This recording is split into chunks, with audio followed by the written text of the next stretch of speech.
Hier, l'Allemagne a voté la légalisation partielle du cannabis.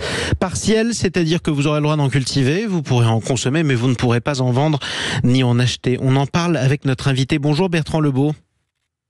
Bonjour. Soyez le bienvenu sur Sud Radio. Merci de nous accorder de si bon matin cette interview. Vous êtes médecin, vous êtes addictologue et vice-président de SOS Addiction. L'Allemagne, le plus grand pays d'Europe, un pays de plus et à notre frontière, qui légalise le cannabis. Est-ce que ça veut dire qu'il faut s'attendre à ce que prochainement la France fasse la même chose ? Pas nécessairement. Il faut plutôt s'attendre à ce qu'un certain nombre de pays, je pense en particulier à la Hollande, à la Suisse, au Portugal, fassent de même. La France a pris un certain retard, si on peut dire, sur cette question, puisque vous savez qu'on fait la distinction entre le cannabis thérapeutique ou le cannabis à usage thérapeutique et le cannabis récréatif, et que la France n'a pas encore de cadre légal pour le cannabis à usage thérapeutique. Donc il y a encore un long chemin à faire, mais il est certain que la décision allemande est un tremblement de terre. La décision allemande est un tremblement de terre. Alors, évidemment, cette légalisation, possible ou pas, du cannabis en France fait énormément polémique. C'est logique. Le cannabis, et l'addictologue que vous êtes me le confirmera, le cannabis reste une drogue, on est d'accord ? Oui, au même titre que le tabac ou l'alcool. L'alcool qui d'ailleurs est une drogue drogue légale certes, mais une drogue infiniment plus dangereuse que le cannabis. Vous aurez énormément de mal à trouver un addictologue qui vous dise que le cannabis est plus dangereux que l'alcool. Effectivement, d'un autre côté, est-ce qu'on a un recul suffisant sur les effets du cannabis sur la santé publique? Après tout, la consommation de cannabis s'est démocratisée en toute illégalité il y a 20 ans, 30 ans, 40 ans en France seulement. Est-ce qu'on sait à peu près quels effets ça a sur la santé? Parce que l'alcool, pour le coup, on le sait.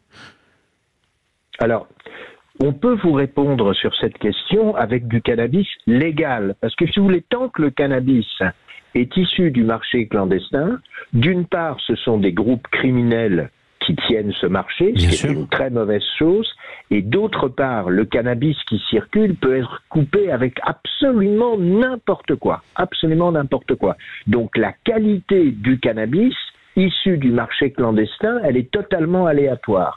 Il s'avère qu'en 2013, l'Uruguay a légalisé le cannabis récréatif, qu'on appelle aussi adulte, et que surtout le Canada, qui est un des pays du G7, a légalisé le cannabis récréatif en 2018.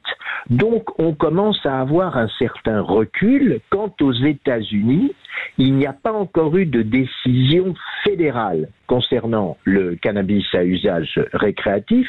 En revanche, une majorité des États américains ont légalisé le cannabis récréatif, y compris par exemple un État aussi important que la Californie. Donc on a un certain recul sur ce qui se passe. Mais de combien d'années justement, docteur Bertrand Lebeau? Parce que quand on regarde les dangers de l'alcool, on les connaît, les dangers de l'alcool. On peut avoir des maladies cardiovasculaires, on peut en mourir, on peut faire une cirrhose. Ça prend des années, voire des décennies, souvent, à se propager, sans parler des cancers qui finissent par arriver.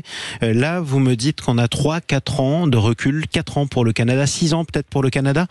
C'est court. Est-ce que c'est pas une manière de dire légalisons-le d'abord, on verra ensuite si c'est vraiment dangereux? Non, je crois pas. Je crois pas et je vais essayer de vous expliquer pourquoi. Vous savez que l'alcool a été interdit aux États-Unis pendant 15 ans. Ça a été ce qu'on appelait la prohibition de l'alcool de 1919 à 1934. Pourquoi est-ce qu'on a interrompu cette prohibition? Pour 2 raisons. L'une qui était une raison de sécurité publique, parce que des groupes criminels s'étaient emparés de ce marché puisque l'alcool était devenu illégal. Et la deuxième raison, elle est très intéressante à analyser, c'est qu'il y avait des alcools frelatés qui circulaient et qui provoquaient des décès ou des aveuglements parce que c'était souvent du méthanol et ça tuait le nerf optique. Donc, si vous voulez, ce qu'on sait, c'est que d'abord, le cannabis est une substance qui est connue depuis très longtemps. On a fait sur le plan scientifique des progrès tout à fait considérables dans la compréhension des mécanismes d'action du cannabis. Je ne peux pas rentrer dans les détails, mais on connaît maintenant des cannabinoïdes, on sait sur quels récepteurs du cerveau ces cannabinoïdes agissent, et donc les connaissances qu'on a sur les différents cannabinoïdes et leur mode d'action n'ont absolument rien à voir à ce qu'on pouvait savoir, disons, au début des années 60. Ce qui est une chose, mais j'aimerais malgré tout faire deux observations à l'exemple américain que vous venez de nous citer, qui était celui de la prohibition. Sur un plan sécuritaire, d'abord, vous avez raison, la prohibition a fait la fortune d'Al Capone. En revanche, la légalisation à nouveau de l'alcool n'a pas empêché Lucky Luciano de faire fortune à son tour. C'est-à-dire que la mafia n'a pas disparu des États-Unis, au contraire, elle est allée sur d'autres marchés. Sur un plan de la santé publique, vous avez parlé des alcools frelatés, mais dans les années 20, à la même époque où l'alcool était légal en France, on avait des alcools frelatés, on avait des gens qui buvaient de l'alcool frelaté, qui en mouraient. Il n'y a pas besoin d'une prohibition pour avoir ce genre de produit de mauvaise qualité. Ça dépend du prix. Par exemple, actuellement en Russie, qui est confrontée depuis longtemps à un gros problème d'alcool, on a beaucoup augmenté le prix de la vodka et il y a maintenant des gens qui meurent avec des vodkas frelatés. Mais pour revenir à l'essentiel, la première chose qu'il faut noter, c'est que depuis 2013 que l'Uruguay a légalisé et 2018 que le Canada a légalisé, 2014 que des États, les tout premiers États américains comme le Colorado ou l'État de Washington ont légalisé, aucun de ces pays n'est revenu sur cette décision. En Europe, c'est en 2021 Malte et en 2023 le Luxembourg qui ont légalisé le cannabis récréatif. Mais vous vous doutez bien que Malte ou le Luxembourg, ça n'est pas l'Allemagne, le plus puissant pays d'Europe. Et donc, la décision allemande, d'ailleurs, est une décision prudente. Parce que normalement, on dit qu'en matière de cannabis, il y a 3 modèles. Il y a le monopole d'État, c'est ce qu'a fait l'Uruguay. Il y a le marché libre, c'est ce qu'ont fait de différentes manières le Canada et les États-Unis. Et puis, il y a un dernier modèle qui est celui des Cannabis Social Clubs, c'est-à-dire ce sont des associations à but non lucratif dans lesquelles des producteurs et des consommateurs s'associent.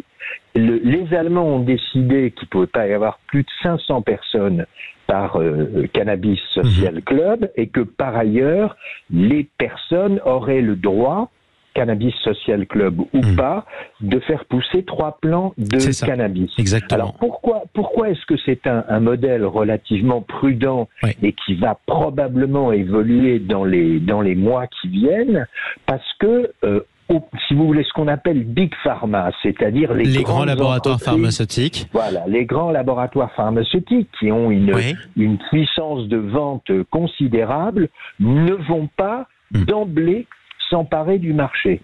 Donc apparemment, et ça, c'est l'intérêt justement de voir l'évolution, en tout cas de cette légalisation. Vous l'avez rappelé, c'est important de le dire, très prudente de l'Allemagne. Ce que je vous propose, docteur Lebeau, Bertrand Lebeau, médecin addictologue et vice-président de SOS Addiction, c'est qu'on vous réinvite parce que ce débat fatalement va revenir en France de toute façon. C'est un vieux débat, hein. Faut-il oui ou non légaliser le cannabis? D'abord pour ses effets et ensuite aussi pour lutter contre la criminalité et le trafic de drogue qui explose en France. On en reparlera avec vous, Bertrand Lebeau, si vous le voulez bien, sur Sud Radio. Merci beaucoup. Je vous en remercie. Merci à vous d'avoir pris la parole de si bon matin en tout cas. Il est 7h17.